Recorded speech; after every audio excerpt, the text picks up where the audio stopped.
Shalom, puji Tuhan, Bapak Ibu Saudaraku yang saya kasih, apa kabar? Tentu kabar baik kan?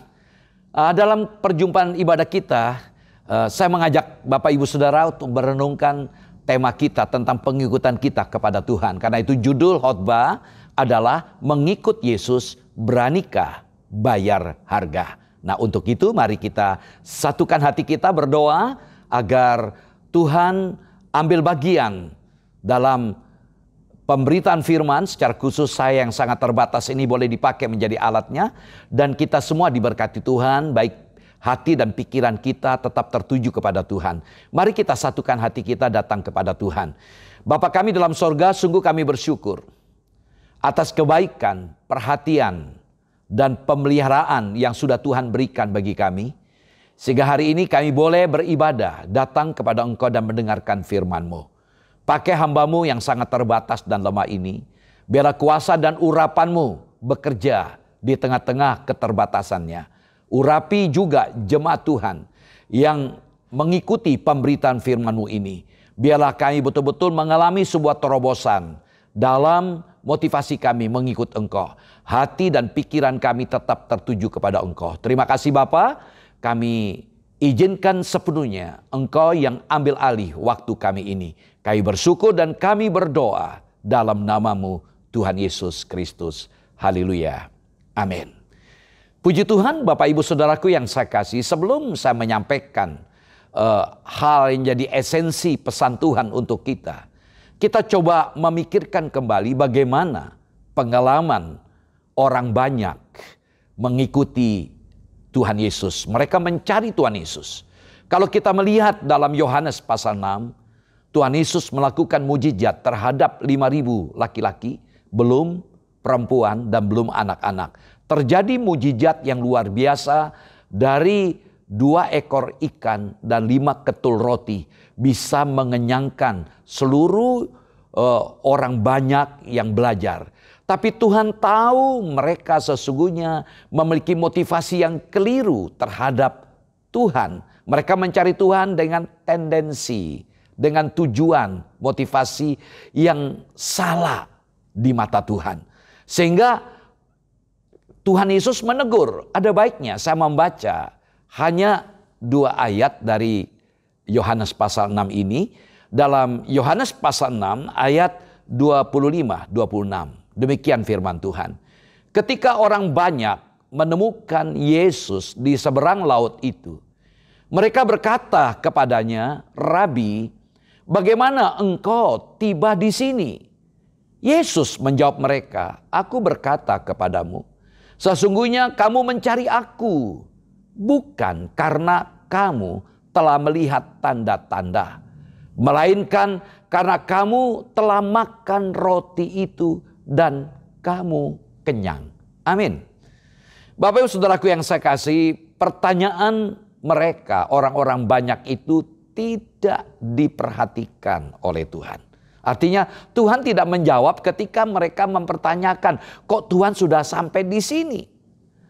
Justru Tuhan Yesus menegur mereka karena hati mereka terpusat kepada hal-hal yang bersifat jasmani, dan mereka tidak terbuka untuk menangkap kenyataan rohani yang sebenarnya sudah dinyatakan kepada mereka, yaitu bahwa Tuhan Yesus adalah Tuhan Allah.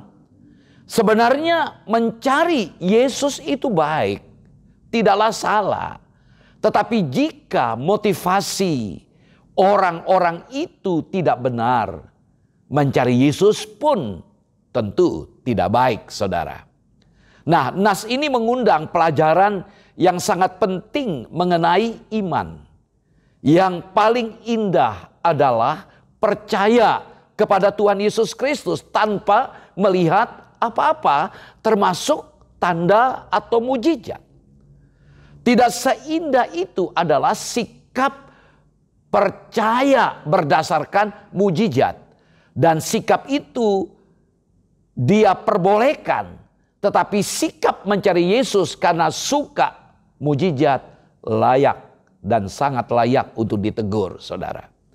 Apa tujuan hidup kita sebenarnya? Banyak orang yang rancu tentang hal tersebut. Hal-hal yang sesungguhnya sebenarnya tidak hakiki dalam hidup cenderung ditempatkan sentral. Ini yang disebut disorientasi atau salah tujuan, saudara. Akibat yang paling buruk dari disorientasi hidup itu adalah menjadikan Tuhan alat dari pencapaian hal-hal yang sementara. Datang ke gereja mencari Tuhan dengan tujuan untuk hal-hal yang bersifat sementara. Itulah yang Tuhan Yesus tegur dari orang banyak yang mencari Dia. Orang banyak itu mencari Dia karena mereka pernah dikenyangkan olehnya. Mereka melihatnya sebagai seseorang yang akan memenuhi kebutuhan hidup mereka. Dan bukan sebagai sumber hidup itu sendiri. Saudara, mereka melakukan kesalahan yang bersifat fatal. Mereka tidak dapat melihat tanda keilahian Tuhan Yesus di balik tindakan mujizat yang Tuhan Yesus lakukan tersebut. Saudara, tanpa pengenalan yang benar akan Tuhan Yesus Kristus, tak mungkin mereka dapat menikmati anugerah Allah di dalam Dia. Saudara, orientasi hidup mereka hanyalah sebatas indera manusiawi mereka. Bagi mereka makanan yang mengenyangkan adalah segala-galanya. Padahal makanan jasmani itu bersifat sementara. Kenyang, maaf, lalu kemudian menjadi kotoran. Saudara, hidup yang puas dengan hal-hal seperti makanan jasmani itu tak lebih daripada hidup, binatang atau tumbuh-tumbuhan. Saudara, Tuhan Yesus mengajar mereka bahwa hidup itu lebih dari sekadar dimensi jasmani. Hidup memiliki dimensi batin yang memerlukan makanan batin agar hidup terpuaskan, yang dapat mengenyangkan batin seseorang. Bukan makanan jasmani, melainkan makanan rohani yang hanya dapat diberikan oleh sumber hidup itu sendiri, yaitu Allah Bapa. Tuhan Yesus ingin agar mereka mencari Dia, sumber hidup kekal itu. Saudara, karena itu tema kita, mengikut Yesus. Beranikah kita bayar harga? Kita perlu paham makna bayar harga ini dari teladan Tuhan Yesus sendiri. Mari kita baca 1 Petrus pasal 1 ayat 18 dan 19. Demikian firman Tuhan. Sebab kamu tahu bahwa kamu telah ditebus dengan cara hidupmu yang sia-sia, yang kamu warisi dari nenek moyangmu itu, bukan dengan barang yang fana, bukan pula dengan perak atau emas, melainkan dengan darah yang mahal, yaitu darah Kristus yang sama seperti darah anak domba yang tak bernoda dan tak bercacat. Amin. Saudara yang saya kasih dalam Tuhan Yesus Kristus, ketika kita berbicara tentang pengikutan kita kepada Tuhan, kita harus bayar harga. Dan kita perlu pahami, saudara, terima Yesus itu gratis. Itulah anugerah Allah. Namun mengikut Yesus harus berani bayar harga. Nah, mahal. Kenapa mahal? Karena yang menjadi contoh teladan yang sudah memiliki kita, yang sudah berkorban untuk kita, yaitu Yesus sendiri. Beliau berkorban bukan dengan perak, emas, atau bendawi yang bersifat sementara. Yesus mati dengan menebus, dengan cara mati di atas kayu salib. Sehingga dikatakan dalam ayat tadi, dikatakan ya bukan dengan perak atau emas, melainkan dengan darah yang mahal. Nah, istilah mahal dalam teks bahasa Yunani dari kata timios, itu berarti bernilai tinggi, sangat-sangat berharga, terhormat. Itu berarti, saudara, penebusan yang Yesus lakukan adalah penebusan yang mahal. yang tidak mungkin dibayar dengan apapun juga selain dengan darah Yesus, Sang Putra Allah. Ini harus kita akui. Ya, kita sadar manusia di hadapan Allah berdosa. Dan akibat dosa itu maut. Bahkan Nabi Yesaya berkata, segala kebaikan manusia di hadapan Allah seperti kain kotor. Artinya, apapun upaya keagamaan manusia tidak akan mungkin bisa menyelesaikan masalah dosa. Kita bersyukur Yesus yang adalah Allah datang berinkarnasi menjadi daging, menjadi manusia. Bukan karena proses pertemuan sel sperma dengan sel telur. Tetapi Allah cuma pinjam rahim Bunda Maria untuk melahirkan. Yesus datang menjadi manusia. Dan menjadi manusia itu memenuhi persyaratan. Dengan menjadi manusia, beliau yang menggantikan posisi saudara dan saya di atas kayu salib. Itulah makna mahal. Kalau kita sadar bahwa Yesus sudah berkorban untuk kita, semestinya, seharusnya kita berani bayar harga. Saudara, sesungguhnya alasan kita mengikut Tuhan adalah karena Dia sendiri, karena Tuhan sendiri. Jadi saya ikut Tuhan Yesus oleh karena Tuhan itu sendiri. Bukan oleh karena saudara, saya atau kita ingin mengejar berkat-Nya.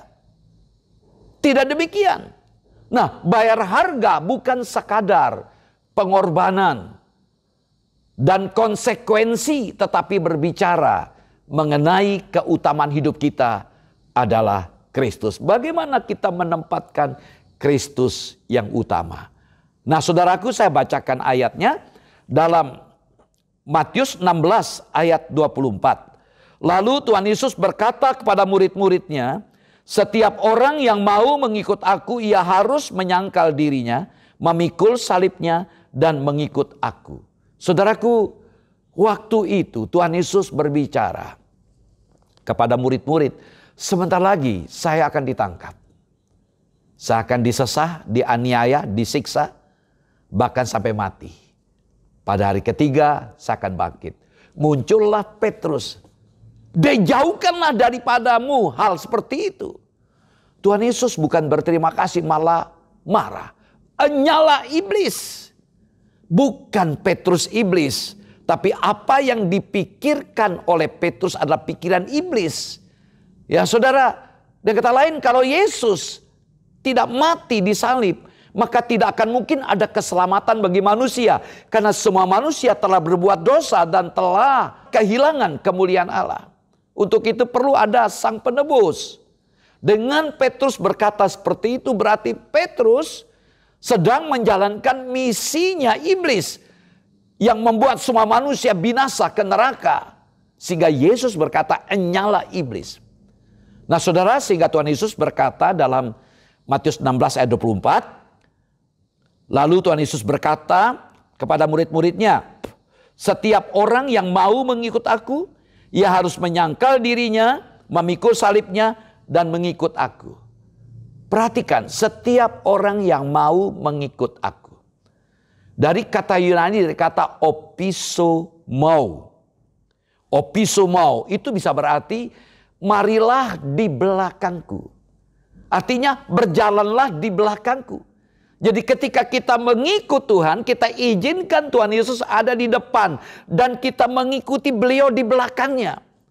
Dan kita tidak akan melangkahi beliau. Kita tempatkan beliau di depan. Dan kita ikuti kemanapun beliau pergi, kita ikuti.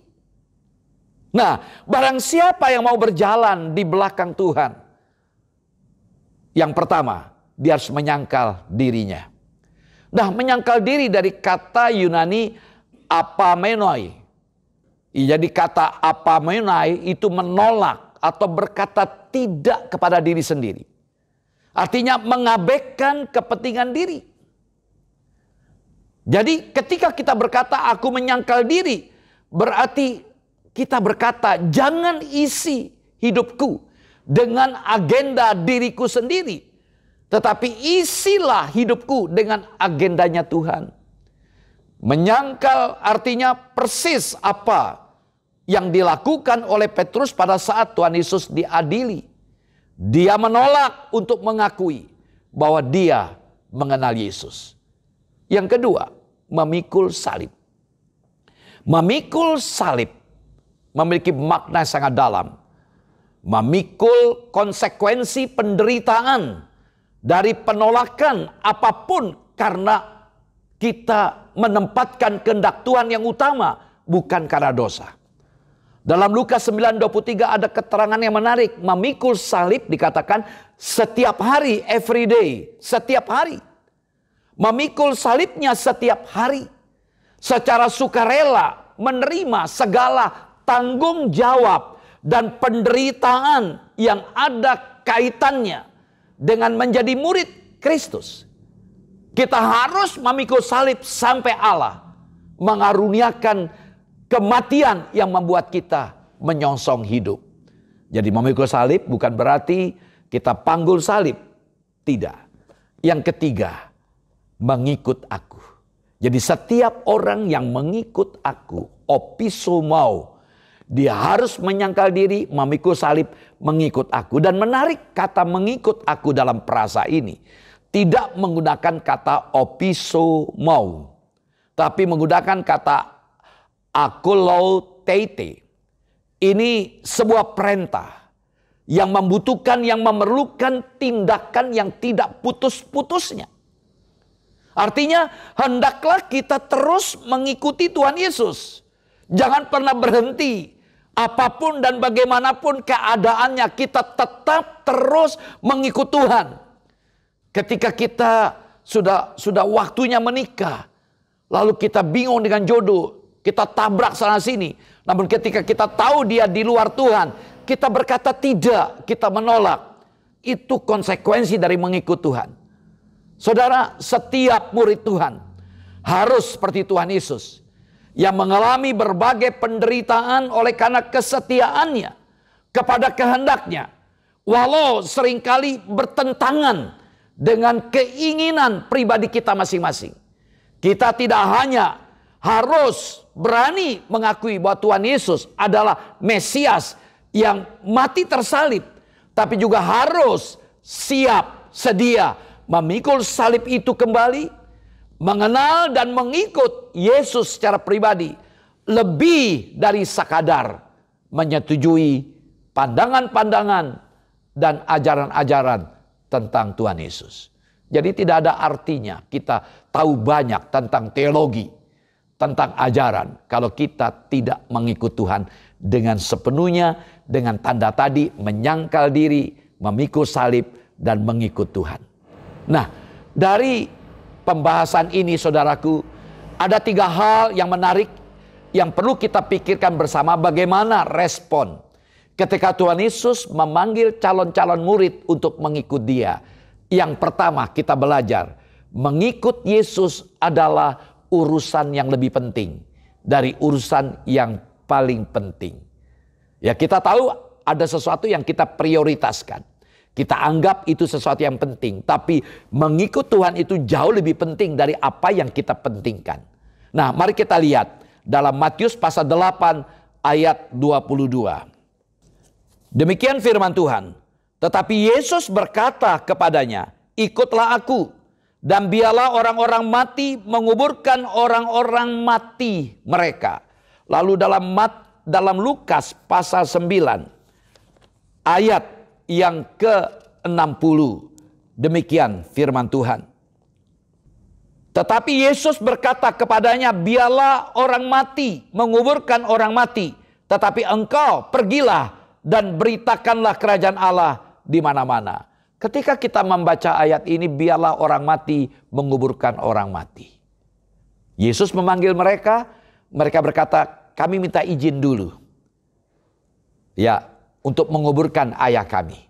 Yesus berkata, biarlah orang mati menguburkan orang mati. Sesungguhnya kalau kita meneliti culture atau budaya Yahudi, ada peribahasa Ibrani yang Tuhan Yesus pakai di sini. Seperti membiarkan orang mati mengubur orang mati. Saudara, kita pasti tidak akan mungkin lah, apalagi itu keluarga kita paling dekat.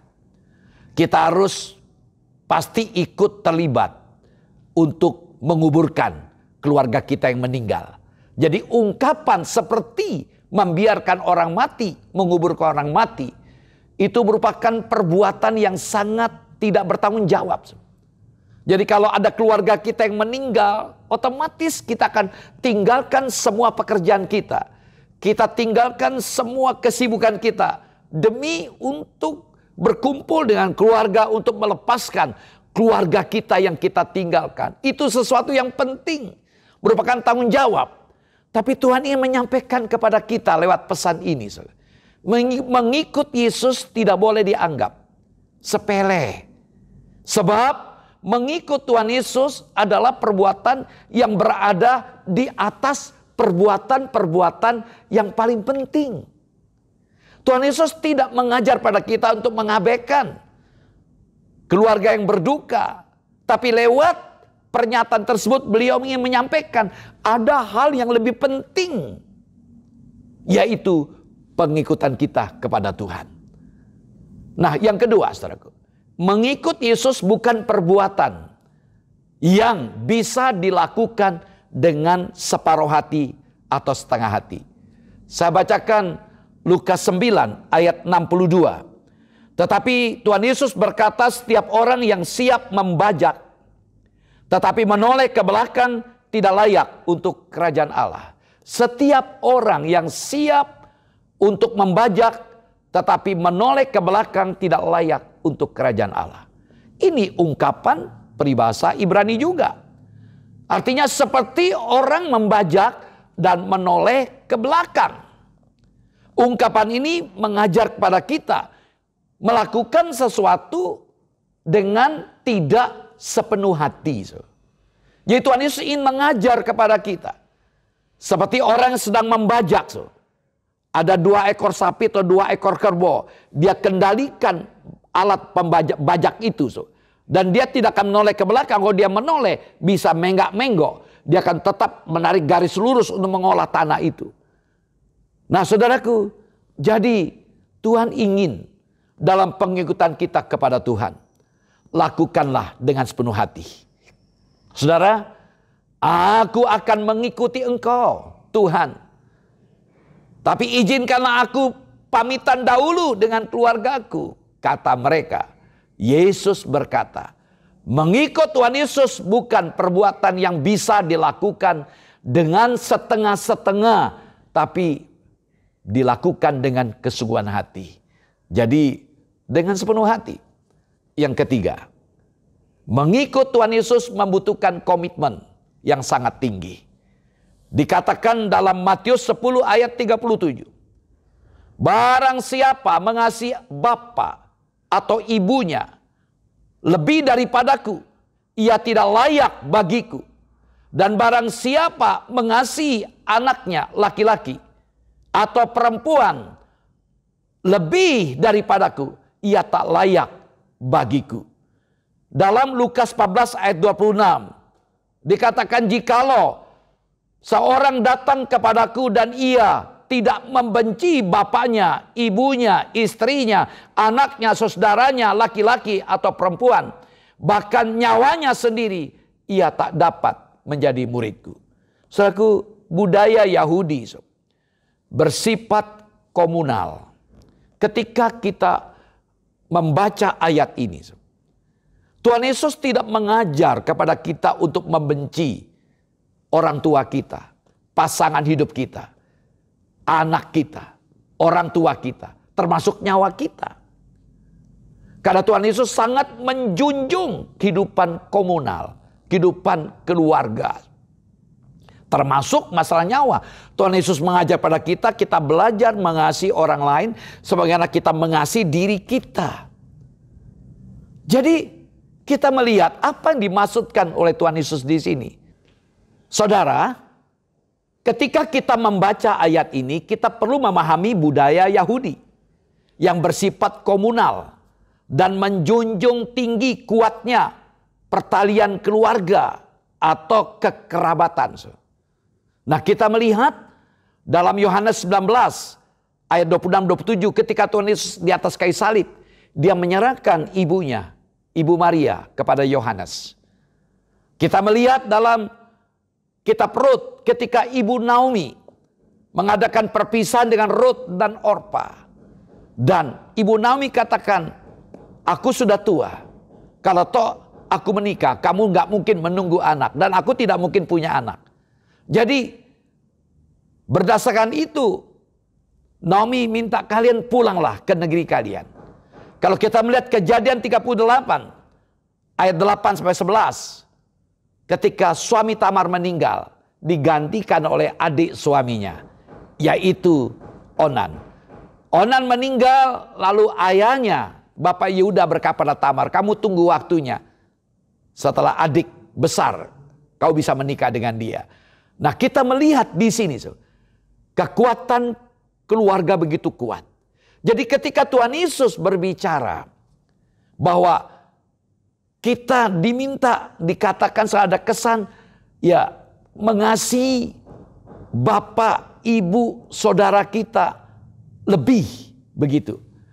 Ya, atau kita diminta membenci ya bapak kita, ibu kita. Bukan berarti Tuhan Yesus mengajar pada kita untuk membenci keluarga kita, pasangan hidup kita, orang tua kita, anak-anak kita, bahkan nyawa kita. Tuhan Yesus mengajar. Di samping kita mengasihi Allah, kita mengasihi diri kita. Berarti mengasihi diri kita, kita belajar menerima diri kita apa adanya. Termasuk untuk menjaga tubuh kita ini. Jadi Tuhan ingin memberikan prinsip kepada kita. Yesus tidak mengajar untuk membenci keluarga. Tetapi dalam mengikut Tuhan Yesus, perlu kesungguhan hati. Dibutuhkan komitmen yang melebihi segala komitmen yang ada. Jadi apapun komitmen kita, ada komitmen yang paling penting, yaitu ikut Tuhan. Sehingga kita belajar di sini untuk memahami, ikut Tuhan bukan sekedar ikut Dia. Nah saudara, mengikut Yesus memang berharga mahal. Harus mengutamakan Tuhan di atas segalanya. Pertama, pesan yang saya ingin berikan, jaga relasi kita dengan Tuhan. Jaga hubungan kita dengan Tuhan. Dengan kita bersedia memberikan waktu buat Tuhan. Kita perlu beraudiensi saat teduh, berdoa, bercakap-cakap dengan Tuhan. Kedua, menyembah Tuhan dengan setia, konsisten. Adakah kerinduan bagi kita untuk tetap menyembah Dia atau lebih sibuk dengan kegiatan-kegiatan lain? Bahkan kita lebih mengidolakan segala idol yang ada dalam dunia ini. Yang ketiga, utamakanlah Tuhan Yesus dalam pemberian Anda. Belajar dedikasi diri, memberi diri, setia dengan sukacita kita memberi. Nah saudara, respon positif kepada panggilan Tuhan akan membuat kita menafak, maju dalam rencana besarnya yang Tuhan sudah desain untuk saudara dan saya. Mari kita ikut Dia, nggak rugi. Allah sudah merancangkan rancangan masa depan bagi kita. Dan Tuhan tidak pernah merancangkan rancangan kecelakaan bagi kita. Dan ini prinsip, untuk sesuatu yang berharga, seseorang pasti rela membayar berapa saja. Asalkan hal itu menjadi miliknya. Kalau kita sadar bahwa Yesus, kita cintai Yesus milik kita, apapun kita berani bayar harga. Firman yang sudah membuat kita percaya kepada Tuhan Yesus, itu adalah kebenaran yang sesungguhnya. Rintangan, hambatan, kesulitan dalam hidup dari berbagai pihak sepatutnya tidak meluluhkan iman percaya kita kepada Tuhan. Karena kita adalah orang-orang pilihan Allah, anak-anak Allah yang meyakini bahwa dalam diri Kristus ada kehidupan kekal dan jaminan keselamatan. Tuhan Yesus sudah membuktikan betapa Ia berani bayar berapapun harganya untuk menebus Anda dan saya. Mari kita belajar bayar harga. Kini bagian Bapak, Ibu, Saudara dan saya menunjukkan kasih kita kepadanya. Ini waktunya kita meninjau kembali perjalanan rohani kita selama ini. Mari kita datang kepada Tuhan. Bapa, terima kasih buat firman-Mu. Engkau boleh mengajak pada kami untuk kembali mengkaji ulang kembali panggilan hidup kami. Kalau selama ini kami tidak serius, tidak sungguh-sungguh, kami lebih mementingkan hal yang lain. Kami lebih menaruh perhatian kepada hal-hal yang kami utamakan. Komitmen kami bukan kepada Engkau. Bahkan kami seringkali separuh hati ikut Engkau. Hari ini kami menunjukkan sikap kami. Kami boleh belajar menempatkan Engkau yang terutama. Hamba-Mu sudah berhenti berbicara, ya Allah. Roh Kudus ambil alih. Biarlah firman yang sudah ditabur ini berbicara dalam setiap hati dan pikiran kami. Terima kasih Bapa, mohon berkat Tuhan untuk kami. Dalam nama-Mu Tuhan Yesus kami sudah berdoa. Haleluya. Amin. Shalom, sampai jumpa lagi. Tuhan Yesus memberkati.